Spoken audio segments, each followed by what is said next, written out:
Magandang araw sa inyo. Karera Tips, April 12, 2026, Sunday. Race 1, 3-year-old and above maiden race.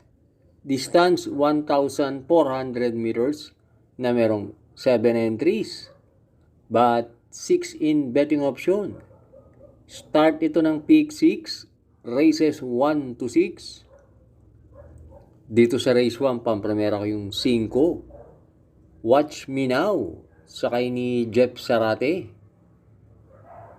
1:16 ang ginawa niyang tempo sa barrier at yung unang dalawang kwartos, 23-23.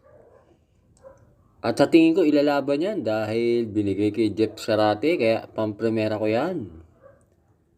At panigundo ko yung entry number 7, No Quit, sakay ni JM Storke.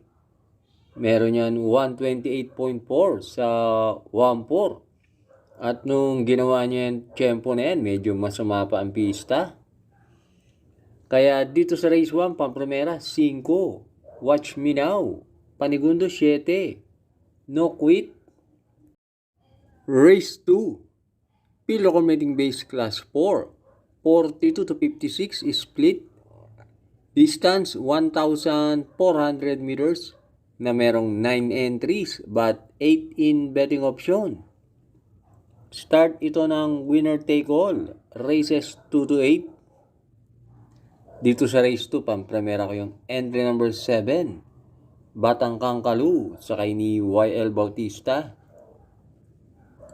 Last run, hindi maganda tinakbo niyan. Napang-apat lang yan, pero isa yan sa may best time na 127 sa 1.4, kaya pampremera ko yan. At panigundo ko yung entry number 5, Distant Thunder, sakay ni Jeff Sarate. Pag yan ang nakabandera at pinabayaan nila, tingin ko malaki panalo niyan. At nagbarer yan sa PJC, gumawa ng 114 sa 1.2. Kaya dito sa race 2, pampremera, 7. Batang Kangkalu, panigundo 5. Distant Thunder. Race 3. Pilo Committing Base Class 4. 42 to 56 is split. Distance 1,400 meters na merong 7 entries. Start ito ng peak 6, races 3 to 8. Dito sa race 3, pampremera ko yung entry number 1, Amans Aman, sakay ni Pabs Cabalejo. Last run, malayong nanalo yan.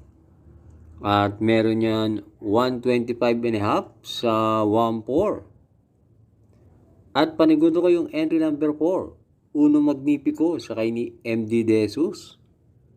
Pwedeng makapanood ang laban yan. Pag yan umalis ng tercero pwesto, tingin ko kalaban na nila yan. At pantersero ko yung entry number 3, Matikas, sakay ni LC Lunar. Deremate yan. At tingin ko pag inilaban, may panalo rin yan. Kaya dito sa race 3, pampremera, 1, Amans Aman. Panigundo, 4, Uno Magnifico. Pantersero, 3, Matikas. Race 4, Pilo Committing Base Class 4. 42 to 56 is split. Distance 1,400 meters na merong 8 entries. Start ito ng peak 5, races 4 to 8. Dito sa race 4, pampremera ko yung 4, Controller, sakay ni JL Paano. Yung kabayo na yan, umalis lang ng malapit-lapit, tingin ko malaki na panalo niyan. At meron yan 125.5. At panigundo ko yung entry number 2, Love in the Rain, sakay ni CP Henson. Last run, na kwarto yan sa isang maigsing karera. Ngayon, 1.4 na ang distansya. Tingin ko pag inilaban yan, malaki panalo niyan, magandang dehado yan. Kaya dito sa race 4, pampremera, 4, Controller. Panigundo, 2, Love in the Rain. Huwag na huwag pong kakalimutan, mag-like and subscribe. At hi nga pala sa ating mga members. Thanks for joining. Race 5 na tayo.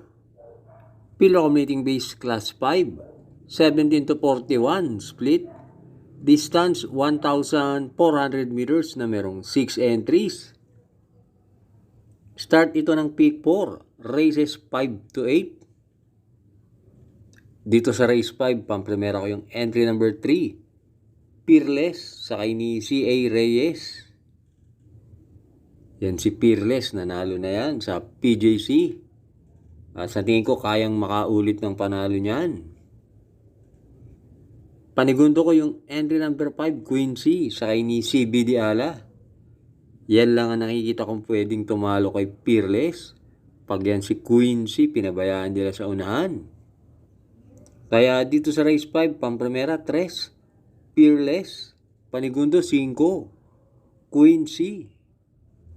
Race 6, Pilo Accumulating Base Class 4, 42 to 56 is split. Distance 1,400 meters na merong 7 entries.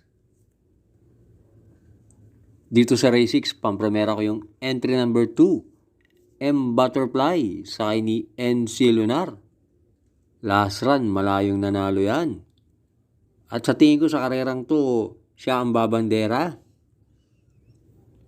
At panigundo ko yung entry number 1, Cat Bell, sakay ni JB Hernandez. Last run, hindi maganda tinakbo niyan.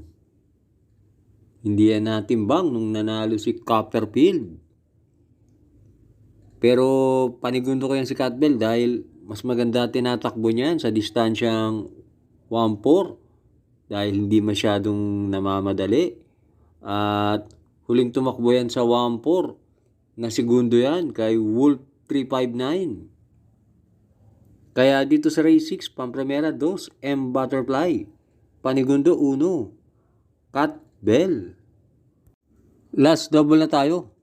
Race 7, Pilo Accumulating Base Class 4, 42 to 56 is split. Distance 1,400 meters na merong 7 entries.